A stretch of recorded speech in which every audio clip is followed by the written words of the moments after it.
El capitán Manuel Rodríguez, capitán de navío de la Armada Nacional, está al frente de la Oficina Antinarcóticos, que ha dado este tremendo golpe a los traficantes de drogas. Capitán, buenos días. Julio, muy buenos días. Capitán, primero que todo, felicitaciones. ¿Hace cuánto tiempo que están ustedes adelantando estas operaciones? Julio, hay que aclarar primero que esto es una operación multinacional que llevamos desarrollando desde hace 7 años. En los últimos 7 años, durante cada semestre, se han abierto ventanas operacionales de 45 días para realizar operaciones coincidentes. Como les explicaba el comandante de la Armada esta mañana, tenemos unas ventanas que empezaron con los países de la región, Ecuador, Panamá, Costa Rica, los más cercanos a nosotros, y poco a poco nos dimos cuenta de la necesidad de ampliar esa red hasta llegar a lo que tenemos hoy, 62 países en los 5 continentes. Sí, señor capitán, el almirante Rosso hablaba de rutas, por ejemplo, en Guyana y la que descubrieron ustedes hacia Australia. ¿Tienen conocimiento de más rutas que salgan desde Colombia? ¿Hacia dónde está llegando esa droga que sale desde el Pacífico concretamente? Este trabajo de identificación de rutas se realiza a través de la inteligencia naval y también evaluando los resultados que hemos tenido con todos los países en el mar. Esa serie de puntos donde encontramos esas incautaciones, donde se encuentran las lanchas, los semisumergibles o las rutas que determinamos en los puertos a determinados países, nos han permitido generar información muy importante acerca de esos corredores que han generado.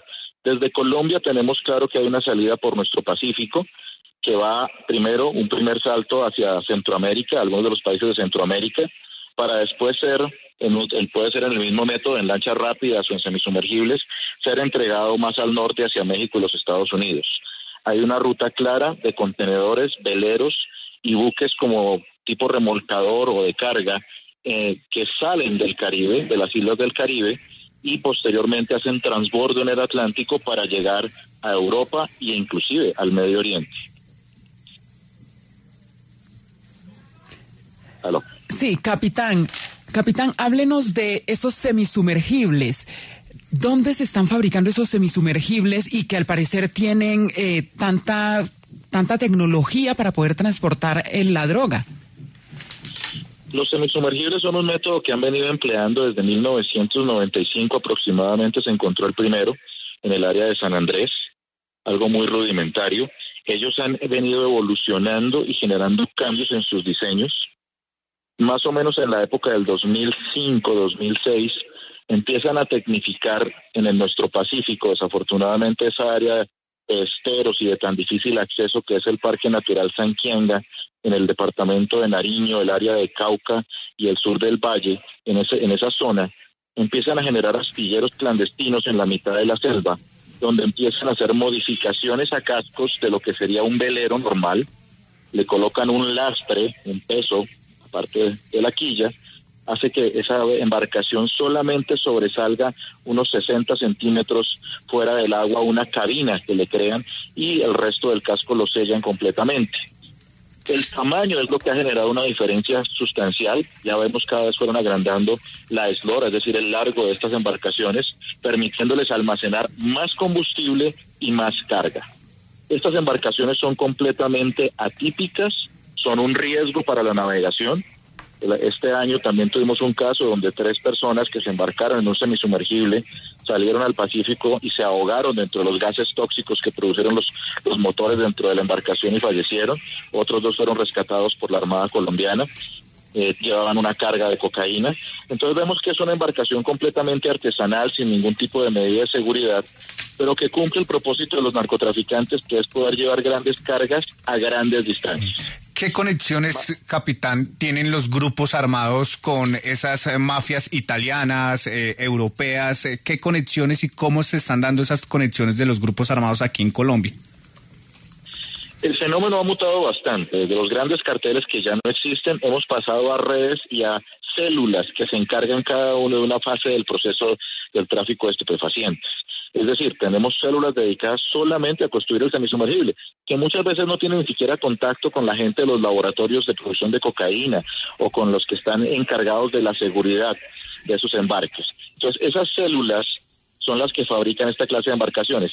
Los grupos armados organizados que tenemos en la costa del Pacífico, en el oriente del país, en la zona del Catatumbo, pues están en unas áreas de producción de clorhidrato de cocaína, de marihuana, que obviamente algunos están involucrados directamente, otros reciben es un pago por el paso de esa mercancía, por esos corredores de movilidad, por darle seguridad criminal a ese paso de esa cocaína hacia los puntos de embarque. ¿Qué estamos viendo? Es una coordinación internacional que sí existe. Esos coordinadores o esos narcos invisibles que se denominan, que son realmente los que tienen la mayor ganancia en este mercado ilícito, obtienen ganancias porque coordinan con esas células de seguridad criminal, la célula de producción de cocaína, la célula que construye el semisumergible, y ese coordinador, que puede que ni siquiera esté en Colombia, que sea miembro de uno de los carteles mexicanos o de las mafias europeas, pues son los que realmente organizan esto y terminan recibiendo el mayor beneficio económico de este mercado.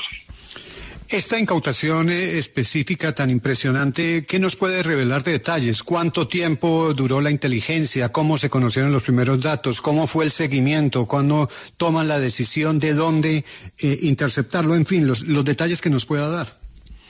Bueno, esto es un proceso continuo. El proceso de inteligencia no termina. Lo que hacemos en los 45 días es concentrar la mayor cantidad de información en los 62 países y articular los medios disponibles. Hay países que con sus medios pueden realizar 1 o 2 interdicciones, pero cuando coordinamos, es decir, organizamos en qué puntos, generamos barreras en diferentes niveles de la navegación para lograr la interdicción, es que se tiene este éxito. Estamos hablando de 225 toneladas de cocaína interdictadas en 66 embarcaciones, algunos vehículos que también fueron en zonas costeras interdictados, 139 vehículos, 6 de los semisumergibles, cada uno con al menos más de 4 toneladas, e inclusive con el trabajo coordinado con nuestra Fuerza Aérea, llevamos a interdicción también de 3 aeronaves en el área del Caribe que estaban sacando este producto ilícito.